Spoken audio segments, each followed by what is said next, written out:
Hoy tenía bastantes expectativas con este mensaje porque es un tema que para mí en lo particular es algo con lo que trabajo desde hace mucho tiempo en mi cabeza, que es de ser cristianos, de ser discípulos. Para mí ser cristianos está muy bien, pero hay muchos cristianos, porque todo aquel que cree en Jesús es cristiano, ¿no? En definitiva. Ahora, nacido de nuevo discípulo, eso ya es otro cantar, porque discípulo significa que ha sido disciplinado por Cristo.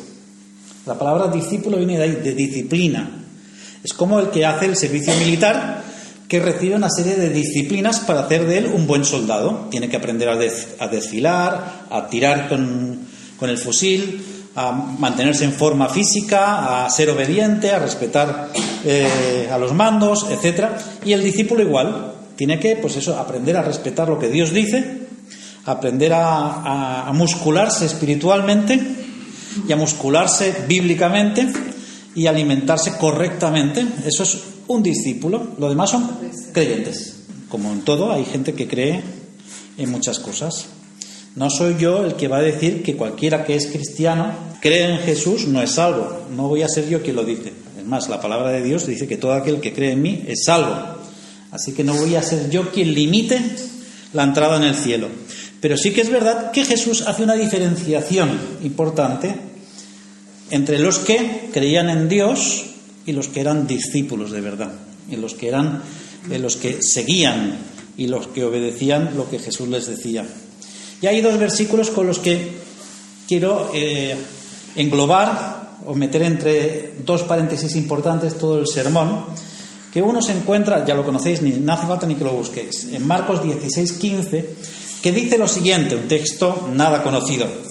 Y les dijo Jesús: id por todo el mundo y predicad el Evangelio a toda criatura. Id, eso nos lo dice a nosotros, a sus discípulos se los dice concretamente. Él, cuando estaba haciendo esta gran comisión, se lo estaba diciendo a sus 12 discípulos.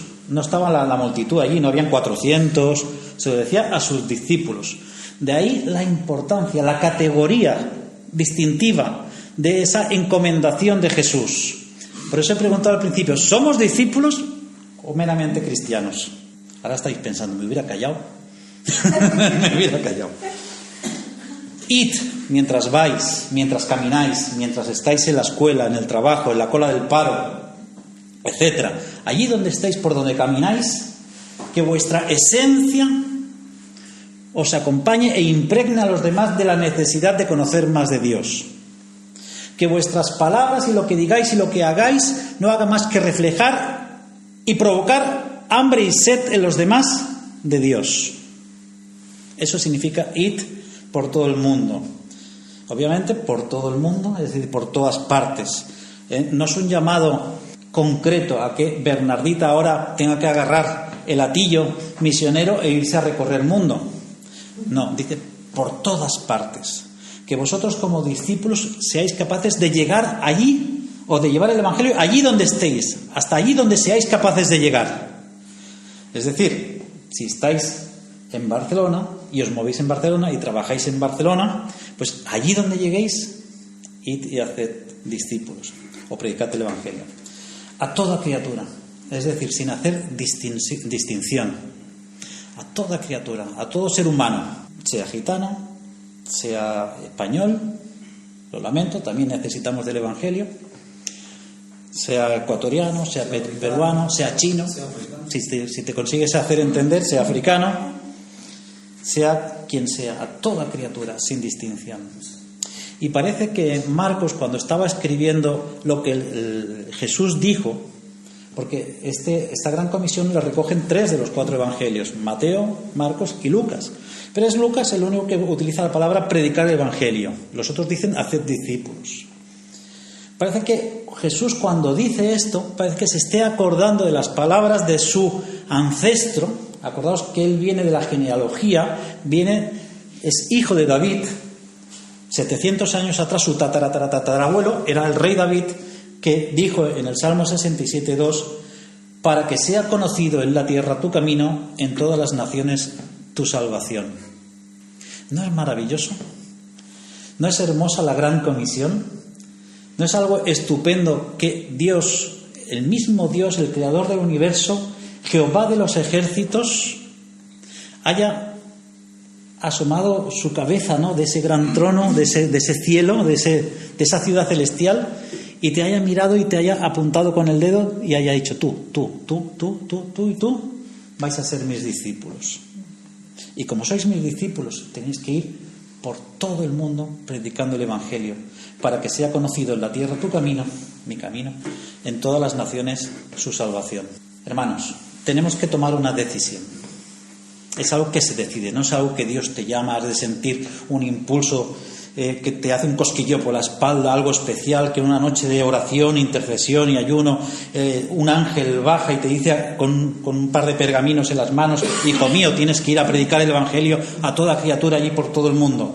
No es necesario. No es necesario ni siquiera que busquemos la voluntad de Dios y preguntemos a pastores y preguntemos a quien sea: ¿cuál es la voluntad de Dios para mí? La voluntad de Dios está clara para todos los que son sus discípulos, para todos nosotros que hemos levantado la mano y hemos dicho que somos sus discípulos. Hermanos, como somos sus discípulos, tenemos que tomar una decisión: ser un discípulo de categoría mundial o ser un discípulo mundano. Dejo que lo reflexionéis. Ser un discípulo de categoría mundial o ser un discípulo mundano. Cuando decimos un discípulo mundano, un cristiano mundano, lo primero que nos viene a la mente seguramente es un cristiano que vive enredado en los caminos de la carne, en drogas, en borracheras, en mala vida, ¿verdad? Que es lo primero que nos viene a la mente cuando decimos es un cristiano mundano. A mí me gustaría alargarlo un poquito más. Eso es cierto, pero alargarlo un poquito más. También el mundano es los celos, las envidias, la arrogancia, el orgullo, ¿verdad? Todo eso también es algo mundano. Pero ahora no quiero detenerme en esa parte de la mundanalidad, porque todo el mundo sabemos qué es ser mundano. También es verdad que cuando decimos un cristiano de categoría mundial, lo primero que nos viene a la mente es un líder de multitudes, reconocimiento, fama, un conferenciante internacional o cualquiera de esos títulos que tanto nos gusta hoy en día, ¿cierto? Un cristiano de categoría mundial. Pues dejarme que desarrolle esta idea, pero ni una cosa ni la otra es de lo que tenía Jesús en su mente. Los discípulos mundanos son los que bajan a Dios a su altura, hacen descender a Dios a su mismo nivel y lo moldean, lo trabajan a su conveniencia, para que sea manejable, para que sea utilizable. Ven a un Dios donde encuentran la satisfacción personal. Por eso cuando oigo a cristianos que dicen Dios es un Dios personal, digo, ¿dónde sacaron eso en la Biblia? Yo sé que se ha dicho mucho, pero eso ha llevado a que tengamos un error, no está mal decirlo, pero ha llevado a que tengamos una percepción de Dios como que es algo útil. Tengo un robot personal, tengo una licuadora, un ordenador personal, ¿cierto? Y hacemos de Dios algo que nos es útil. Buscamos la satisfacción personal en Dios. ¿Somos salvos o son salvos estos cristianos mundanos, pero en realidad están orientados hacia sí mismos? Les gusta asistir a cultos motivacionales, les gusta ir a este tipo de congresos, pero rara vez encontraremos al cristiano mundano en seminarios de misiones o en la escuela bíblica. Muy difícil. Los vamos a ver ahí en congresos de aquellos de avivamiento y eso, pero nunca los vamos a ver en una escuela bíblica. Las oraciones del cristiano mundano se enfocan esencialmente, puede que oren por alguna que otra cosa más, pero se enfocan esencialmente en sus propias necesidades, en sus bendiciones, en sus propias alegrías. Es una fe del tipo yo primero, lo que a mí me satisface. Es más, se preguntan ¿cómo puede hacer Dios mi vida más cómoda? ¿Cómo puede Dios hacerme más feliz? ¿Cómo Dios puede llenarme más de Él? Se convierten, en lugar de en cristianos, en seguidores del Dios chino, mi yo me. ¿Lo conocéis? Lo que es mío, lo que es de mí, yo, lo que me. Hazme, dame. Quieren usar a Dios para sus propósitos. No ven la forma en que cómo puede ser utilizado yo para los propósitos de Dios, sino cómo Dios me puede ser útil para lo mío, para lo que yo quiera hacer.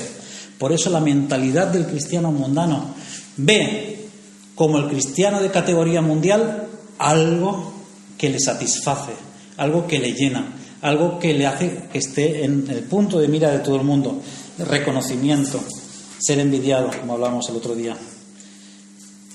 Quieren usar a Dios para sus propósitos más que ellos ser usados para los propósitos de Dios. Se olvidaron realmente, el cristiano mundano se olvidó realmente de lo más importante,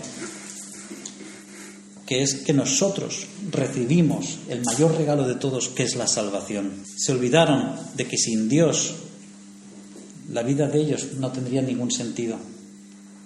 Que lo más importante que le puede haber pasado a un ser humano, que lo más importante que le puede haber pasado a un discípulo, es que Cristo murió por cada uno de nosotros. Que lo más importante que uno puede haber recibido, que lo más importante que Dios nos puede haber dado, sucedió allí en aquella cruz. Pero no, andan enredados en lo que Dios les puede dar. No se conforman. Y eso yo encuentro que hay un desprecio hacia la cruz de Cristo actualmente en la iglesia de Jesús. Hay un desprecio, porque parece que no nos conformemos con esa gran ofrenda de amor que fue que Jesús se hiciera hombre para morir por nosotros y darnos la salvación. Queremos más. Queremos esos detalles puntuales, personales y temporales de la hora. Queremos que Dios satisfaga nuestras necesidades de hoy, cuando Él ya satisfizo las necesidades eternas. Y andamos ahí preocupados, es que Dios no me usa. ¿Os suena eso? Dicho de paso, eso jamás lo entenderé, porque desde que yo tengo razón en el Señor, Dios siempre me ha usado. No he tenido que andar pidiendo a nadie que me use. Lo que pasa es que queremos que Dios nos use lo que nosotros queremos que nos use, que suele normalmente estar relacionado con popularidad, fama, etcétera, etcétera, etcétera. Y es que somos así. El hombre es egoísta o narcisista en ese sentido. Lo que Dios nos dio supera todo deseo personal. Está mucho más allá. Por eso es que Pablo en la prisión se sentía gozoso, alababa a Dios, porque lo había perdido todo, había perdido la salud, había perdido la libertad y había perdido su dignidad incluso como ser humano, porque era maltratado todos los días. Pero sin embargo él se sentía regocijado, él se sentía que lo tenía todo absolutamente. Él podía estar diciendo ahí en las cárceles, el Señor no me usa, no soy un cristiano de categoría mundial. Y no había nadie más de categoría mundial que Pablo en ese momento, porque su testimonio y su capacidad de ser sal y luz sobrepasaba las rejas de esa cárcel y trascendió a la historia y al tiempo. Pero nosotros queremos resultados inmediatos, queremos ver que las aguas se agitan hoy. Muchas veces veo a cristianos frustrados, cabizbajos, moribundos en las iglesias porque no son reconocidos, porque no pueden desarrollar su ministerio o Dios no le da lo que ellos quieren. Y eso es triste, porque por desgracia muchos ceden ante la presión y le dan a gente que no vale ministerios en las iglesias, que lo que hacen es cargarse la obra del Señor, simplemente porque fueron los más rápidos en pedirlo. Y los que llevamos tiempo en el Señor lo hemos visto, que hay mucha gente en las iglesias que no debería de estar en algunas situaciones simplemente porque sepa hacer bien una cosa, no quiere decir que sea su ministerio. Y a veces se hace mucho más daño en eso. Y a veces lo peor es que no saben hacer bien ni siquiera eso, sea lo que le dan. Por el contrario, antes de que os vayáis durmiendo, los discípulos de categoría mundial, esos somos nosotros, fueron salvados y creados para una misión. Ya supongo que podéis anteceder un poco a qué misión se refiere, porque hemos leído ya 2 versículos que tienen que ver con esa misión. están ansiosos por capacitarse, se emocionan con la idea de que Dios los use. Quizá los cristianos de categoría mundial son los únicos que viven una vida satisfactoria y plena en este planeta, porque no están nada más que preocupados por agradar a Dios y no por sentirse ellos agradados. El cristiano de categoría mundial sabe una cosa muy importante, que el mundo, lo que hay allí más allá de estas cuatro paredes, eso es la mies del Señor. Es su lugar de trabajo.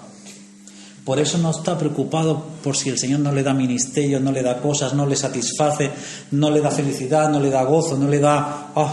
no encuentra esa vida superabundante dentro de la iglesia, porque sabe que su lugar de trabajo está ahí fuera. Y ahí fuera, permitidme que os diga, no falta trabajo.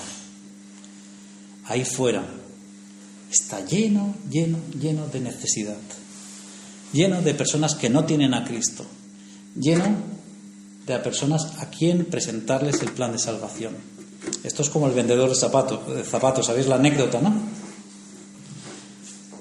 Que hubieron 2 vendedores de zapatos que los enviaron al África, ¿sabéis? ¿No? Como os dedicáis a las ventas y todo eso. Y uno regresó y dice, no, envíame a otro lugar, porque allí no voy a vender zapatos, allí nadie usa zapatos. Y el otro llamó por teléfono y dice, mandarme más zapatos, que aquí nadie usa zapatos, todo el mundo necesita zapatos. Y a veces somos como esos vendedores, que es que España es muy dura, aquí nadie quiere escuchar el Evangelio, pero nuestra actitud tiene que ser otra. Señor, dame más fuerzas, dame de nuevo, lléname de tu Espíritu, porque aquí nadie conoce de tu amor, porque aquí nadie conoce que Cristo vino a salvarnos. Creo que esa debe ser nuestra actitud. Y entonces podremos mirar hacia afuera y ver que todo eso son las mies del Señor. Todo eso es el campo que tenemos que regar, que tenemos que segar. Ve en el mundo la oportunidad de llevar el mensaje de salvación. Ese es el cristiano de categoría mundial. Ese es el discípulo de categoría mundial, porque sabe cuál es su lugar en este mundo, sabe cuál es el propósito por el cual Dios lo llamó, sabe cuál es el propósito por el cual Dios le va a dar fuerzas. Acordaos de Hechos 2:42, creo que es. Y recibiréis poder. ¿Para qué? Para que seáis testigos. Para que seáis testigos. ¿Qué nos cuesta a veces leer los versículos enteros? Y eso está en un solo versículo. Y cuando venga el Espíritu Santo sobre vosotros recibiréis poder. Y ahí se quedan la mayoría de los cristianos. Y esperando, dame poder, dame poder, dame poder. Pero el poder tiene un propósito. Para que seáis testigos. No para que juegues, no para que te diviertas, no para que empieces a sentir cosquillos en la espalda, no para que tengas una experiencia extracorporal con el Señor. Si el Señor te la quiere dar, perfecto. Para que seáis testigos. Para que cuando tú vayas y prediques el Evangelio allí, fuera de estas puertas, sientas el respaldo y la cobertura absoluta del Señor. Y que lo que digas, aunque lo digas con las peores palabras que puedas escoger, aunque lo digas sin preparación, aunque lo digamos pensando que nos estamos equivocando, recordando que es el Espíritu Santo el que va a dar convencimiento de pecado, el que va a dar quebrantamiento a esas vidas y el que va a hacer que lo que tú dices que a ti te parece una tontería penetre. Esa es la diferencia. Ese es el poder del Espíritu Santo. Y la Biblia es bien clarita en eso. Mira al mundo y siente el propio Espíritu de Jesús, siente compasión por los que se pierden y siente la necesidad imperante de ser sal y de ser luz allí donde está. No encuentra tiempo, no encuentra oportunidades suficientes para ser sal y ser luz allí donde está. En lugar de estar lloriqueando en el sofá de casa o por los rincones, como la zarzamora, ¿sabes la canción? Ahí va la zarzamora que llora por los rincones, ¿no? A veces somos cristianos zarzamora. Últimamente estoy cantando mucho, no os acostumbréis. Y que van lloriqueando y se quejan y se lamentan de que Dios no lo usa, que no sé qué, que ves y sé sal y sé luz, y te vas a sorprender de cómo Dios respalda eso. Como cuando Pedro dice, porque tú lo dices, Señor, y echa las redes por el lado derecho de la barca, y fruto de la obediencia, ¿qué es lo que sucede? Muchos peces llenaron la red, hasta tal punto que las redes se rompían. Fruto de la obediencia, no fruto de la habilidad de Pedro, que también era buen habilidoso porque era pescador, fruto de la obediencia. Y esa debería ser la actitud del cristiano, del discípulo de categoría mundial. Dice la Biblia que en el cielo, allí cuando estemos, habrá una enorme multitud de gente de toda raza, tribu, nación y lengua. ¿Creéis que van a llegar allí solos? Tenemos una enorme responsabilidad de alcanzar a toda nación, tribu y lengua. Es responsabilidad nuestra, no es responsabilidad solo de los misioneros que se han ido, que son 4. No es responsabilidad de los pastores, que hay poquitos. Es responsabilidad de ese gran y poderoso ejército que es la Iglesia de Cristo. De cada uno de ellos. De cada uno de ellos. Porque si la Iglesia del Señor no se moviliza, no agarra las riendas, no recoge el testigo de ser su verdadero discípulo de Cristo, muy difícil se va a conseguir que la gran comisión avance. Es fácil en un entorno favorable, con las herramientas favorables, cumplir con la gran comisión. Es como el que le mandan a vender caramelos a la puerta de un colegio. Es como el que le mandan a vender bufandas del Madrid a la puerta del Santiago Bernabéu. Es fácil, vételas a vender al campo del Barça, a ver si vendes. Pues ser cristiano es así. Es como si Dios nos hubiera enviado a vender camisetas del Barça a la puerta del Santiago Bernabéu. Nos van a insultar, nos van a perseguir, nos va a ser re complicado. Pero nosotros estamos cubiertos con algo muy poderoso, que es la encomendación de Dios. Dice, y yo os daré poder para que seáis testigos. Y vamos a poder ir y vender neveras a un esquimal o estufas a un saharaui. En este caso, predicar el Evangelio incluso a los oídos más sordos, porque ese es el poder de Dios. Me imagino que cuando los primeros discípulos recibieron esa encomendación, lo que ahora llamamos la Gran Comisión, se deberían de quedar aturdidos por todo el mundo si lo más rápido que ellos tenían era una mula.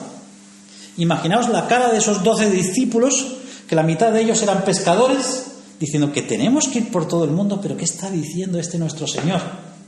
Luego lo fueron entendiendo con el tiempo, ¿no? Pero en ese momento yo me quiero imaginar la cara. Si para nosotros es fácil entenderlo después de 2000 años, porque hemos visto la experiencia, tenemos la Biblia completa, en ese momento ellos ni la tenían, hemos visto películas, tenemos televisión, tenemos internet. Imaginaos, ellos no tenían absolutamente nada, el periódico era anual, ni siquiera era diario. Por ahí las noticias llegaban por el boca a oreja, lo que iban rumoreando. Por eso les gustaba ir a las ferias, a las plazas, porque llegaban gente de otros lugares y dicen, ¿qué hay de nuevo? ¿Qué nuevas hay? La gente contaba, pues en Corinto no sabéis lo que se ha armado. O en Éfeso, no vayáis para Éfeso, que hay una movida, un temporal tremendo y están todos los dioses por el suelo. Imaginaos cómo eran las noticias en ese entorno. Sin embargo, nosotros, ahora que tenemos todos los medios, tenemos dinero, tenemos una claridad que no la ha tenido ningún cristiano en la historia de lo que es la Gran Comisión. Tenemos vehículos y medios de desplazamiento para ir a donde el Señor nos llame. Ya, pues es que el Señor no me llama, yo tengo que seguir con mi vida natural, vale. Pues tienes medios de comunicación, tienes internet, Instagram, Twitter, Facebook, para los más mayores.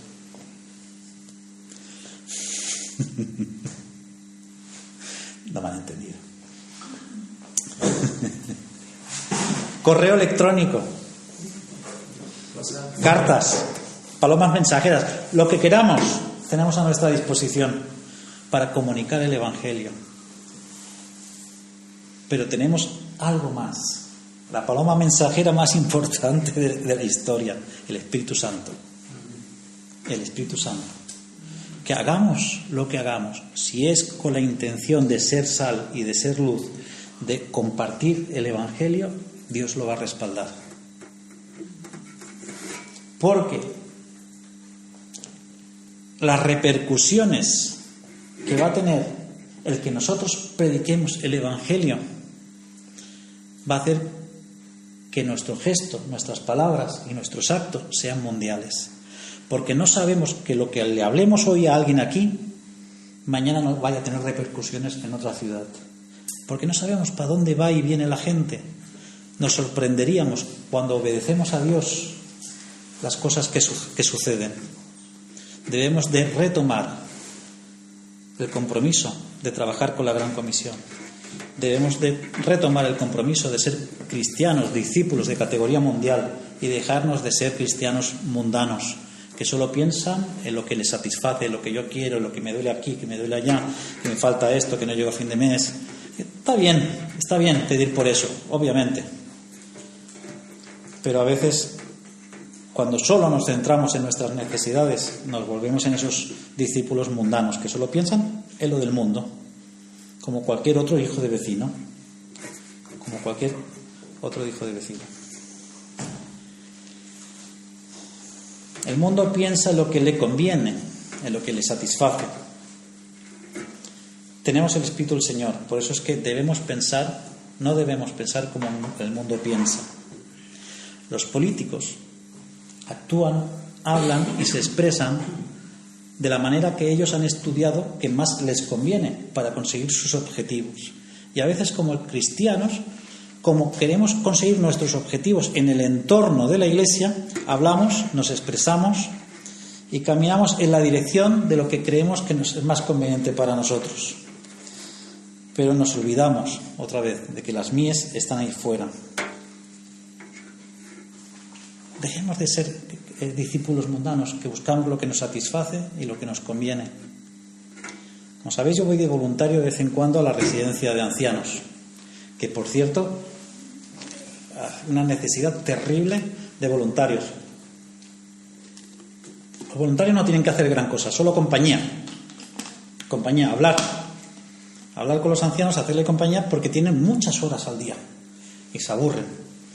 Y este jueves por la mañana que fui, hablaba con una de las enfermeras y le preguntaba, oye, ¿tú notas alguna diferencia entre los abuelitos que tienen algún hobby, algún entretenimiento con los que no? Dice, abismal. El abuelo que llega aquí y que no tenía ningún hobby, porque trabajó toda su vida, dice, tú lo ves vegetando los rincones, no se relaciona con la gente, se mete en su habitación, ve tele, y los que tienen algún hobby, sea pintar, escribir poesía, costura, dice, es otro mundo, se les pasa el día, su rostro es diferente, se enferman menos. Y por eso estamos tan necesitados de gente que le dé conversación a estos más introvertidos o a estos que no tienen hobbies o no tienen aficiones.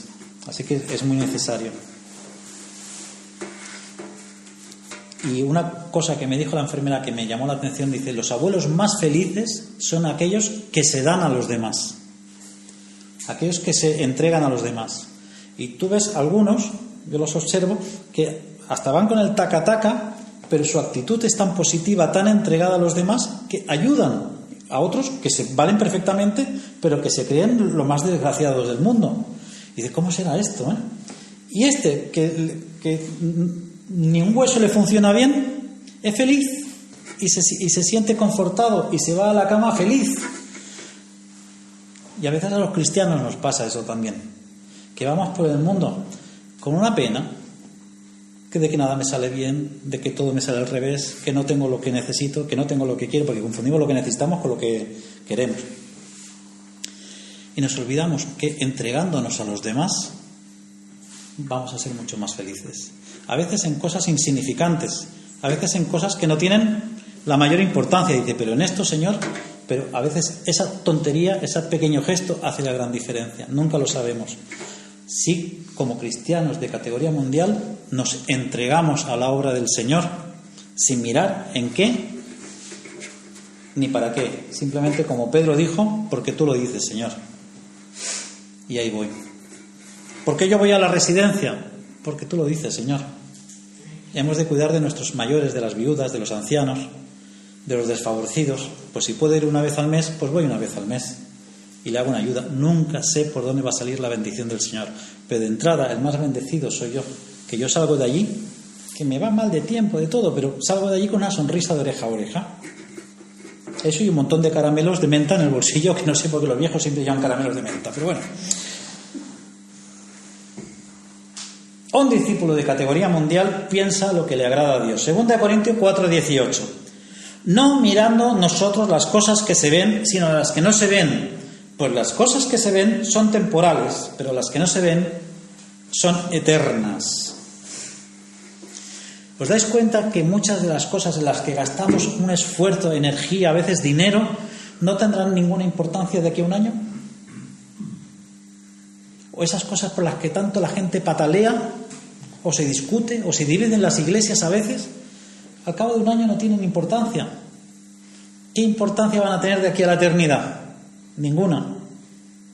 Así que no cambiemos por algo temporal frutos eternos, resultados eternos.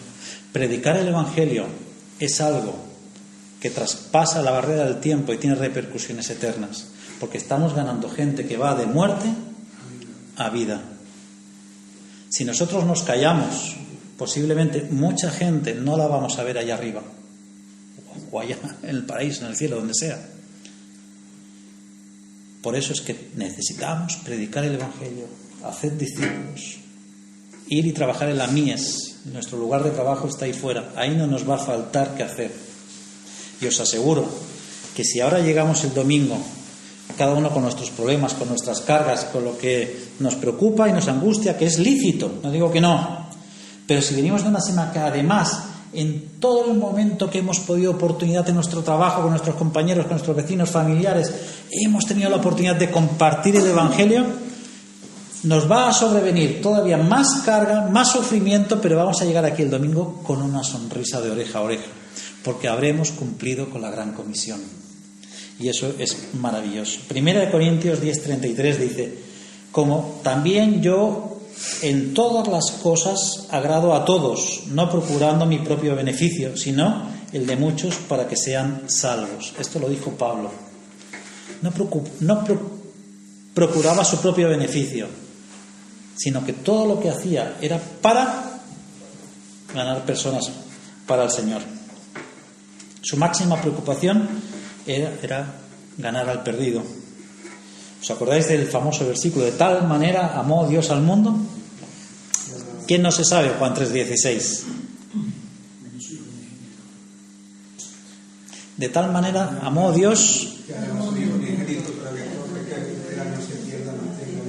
Maravilloso, me encanta que os lo sepáis, pues ahora vais a entender mejor, vamos a entender mejor el significado más profundo aún. Dice, de tal manera amó Dios a su pueblo escogido. Muy bien. De tal manera amó Dios a la iglesia. Al mundo. De tal manera amó Dios a los argentinos. Al mundo. De tal manera amó Dios a los catalanes. No, eso no, imposible. De tal manera amó Dios al mundo, sin distinción, si hombre o mujer, si judío o griego, si negro o blanco, si bajito o alto, si feo o guapo. Los amó a todos. De tal manera que mandó a su Hijo Jesucristo, para que a través de Él todos sean salvos. ¿Cómo pues nosotros hacemos distinción? ¿Cómo nosotros le vamos a decir al Señor, este no, que es muy difícil, este no, que no me va a querer escuchar, este no me va a entender, este me va a rechazar, este me va a decir que estoy loco? De tal manera amó Dios al mundo, a los que son duros, a los que son blandos, a los que se creen inteligentes, a los que ricos, a los pobres, a los de Pepsi, a los de Coca-Cola, a todos. A los de... No. Queridos hermanos, nos apremia el tiempo. No hago más que escuchar, el fin está cerca. Y es cierto, desde que Jesús lo dijo, el fin está cerca. Y va a llegar, no sabemos cuándo, ni pasado mañana ni al otro, no lo sabemos. Está cerca, vale, pero nos gusta recordarlo. El fin está cerca, rumores de guerra, bueno, eso ha existido toda la vida, ¿eh? De hecho, es la época de la historia que menos guerras hay, menos terremotos hay y menos desgracias atmosféricas hay. Lo que pasa es que existe una cosa que se llama Internet, que nos enteramos rápidamente. Pero si nos preocupamos en leer un poquito de historia, nos vamos a ver que en el siglo II hubieron muchos más terremotos que hoy. En la Edad Media prácticamente todo el planeta estaba en guerra y así ha sido continuamente. Pero nos encanta decir, el fin está cerca, mirar cómo está el mundo. Pues caramba, por lo que hacemos no parece que nos lo creamos, ¿eh?